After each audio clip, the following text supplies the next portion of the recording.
Okay, I'll try to speak up. This microphone is very short and it's not very loud, so we'll just put it out of the way. If you don't mind, what I would like to do is bow our head in silence. Today has been another challenging day. I came in very excited to give this address today, and once again we were dealt more bad news, another loss of a great person in our community, and that is Jill's daughter. I can tell you that I have visited the funeral home way too many times this year already, and it's very disturbing that a lot of young people we're losing in our community, and I'm very saddened today. I know we've asked for prayers for her family, but if you would just bow your head for a moment of silence with their family.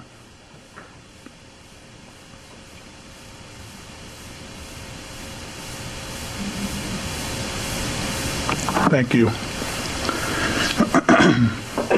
Sometimes, and the first part of my message today, we talk about challenges, and this is a challenge. You know, emotions sometimes in the job that I'm in kind of take over, and you get dealt challenges every single day, and this is one of those. So it's difficult for me today to be cheerful, but I'll try to be cheerful and bring you the news I do have. But those things are on my mind. I just want you to know I'm human just like everybody else, so please bear with me. We wanted to talk about what has dominated the community over the last year and what will dominate at least over the next year or 2 years here in Anderson. Obviously that answer is financial challenges. The first challenge, what we call overprojections. These were discovered immediately when we came into office and addressed through shaving expenses department by department. It was a challenge almost right off the bat to be the mayor of this city and inherit a lot of things that every mayor does when they come into office, but it was immediately a big thing for me. Going department by department, we were able to cut $850,000 right away and expending $1.5 million less than what was budgeted in the year 2008. So we were very pleased with what we accomplished in the very first year, but that's one small section of the challenges we'll be talking about. The next challenge was House Bill 1001.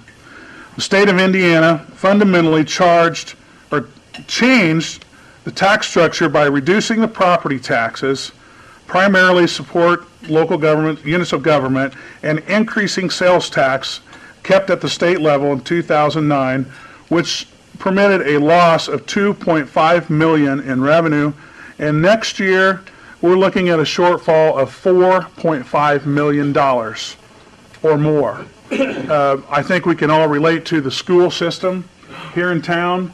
They're facing a challenge of $5 million. I see Dr. Vaness shaking his head. He's been heavily involved in that process, and I thank you for your work in that. I've tried to keep abreast of what's going on there because I know the similar cuts that they make and challenges they face are the same that we face as a city administration. The next challenge was the ripple effects of the financial crisis. Loss of revenue on our investments of money, and what's to come? Less building permits as the economy grows weary, and more delinquent property taxes. When people don't have jobs, they can't pay their property taxes. So in essence, that all falls back on us. It's a very overwhelming task. What can we do? Well, tomorrow, and I know I have Diana Prizer here with me today, my controller, Karen Carpenter, Chuck Staley, and myself will be traveling to Washington, D.C.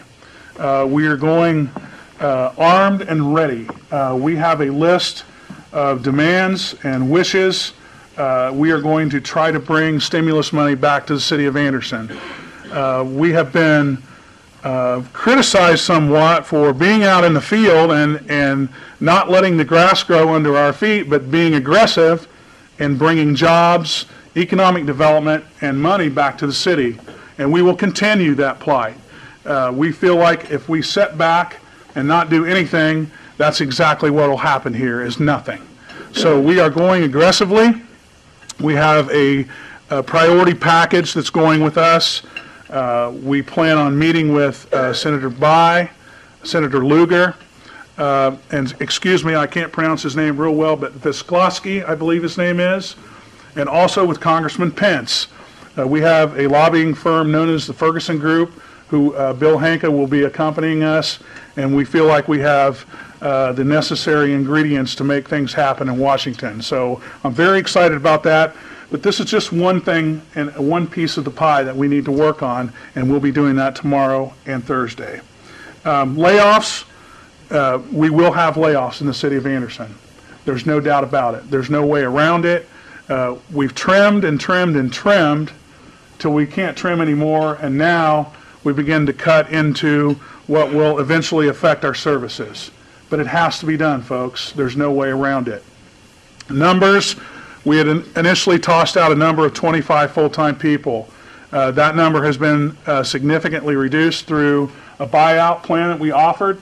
That helped and lowered the number to almost half of that number that we will have to lay off this year. But that's the 2.5 million. Next year is the 4.5 million. And it's going to be a challenge for us, but we'll get through it. Also, increasing revenues through generating fees. How do we generate fees? Well, trash pickup has become an item that we're targeting. We haven't done that yet. We've drug our feet as long as we can. We've also drug our feet as long as we can regarding layoffs, but the time has come. We've got to be aggressive just like we are in going out and bringing these jobs back. We're going to have to make these things happen. So bear with us as we go through this. Stay as a team, as a community, and we will get through it. We will hold our heads up and we will survive this, but it's very challenging. I talked about the trash pickup, our financial challenges. It's a deterrent for us, but it's not going to get us down. It's not going to throw us off our course. We will be able to do more with less. It's been done before, but with more determination, we will succeed. I want to talk about public safety for one moment. We will continue to have a full complement of police and fire. And I say that with a lot of confidence. There's a lot of things that happen by doing so. We have a devoted staff, both at the police and fire department. I'm very proud of both of those. They're recognized statewide as being two of the finest agencies in the state, and I'm very proud of that. And we will continue to maintain that level of integrity. We have a training ground that's just getting off the ground, but that will encompass not only the fire department, but the police department and our light and power department. We have already begun to invite other agencies, other municipalities to come to Anderson, and they are getting on board. We're going to see revenue coming from that. It's going to become a statewide training hub, and we're very excited about that. I'm devoted to public safety. As you know, I have a fond place in my heart for the police department, but public safety overall is a must in a community such as ours. We have to have it. We have to keep it professional and at the level where it's best effective. How do we do more with less as far as staffing in either one of those departments? Well, obviously manpower on the street and firefighters, we will not cut. Civilian staff, we will cut. We're at that point. That's part of the number that I mentioned earlier. We have to do more with less, and we will do that. Crime Watch programs are effective. We've reintroduced those under this administration, and they are very effective. We're seeing results already. Proactive policing on the interstate, drug interdictions. Our canine group has gotten very aggressive, and we're seeing revenue from that already. Wi-Fi surveillance.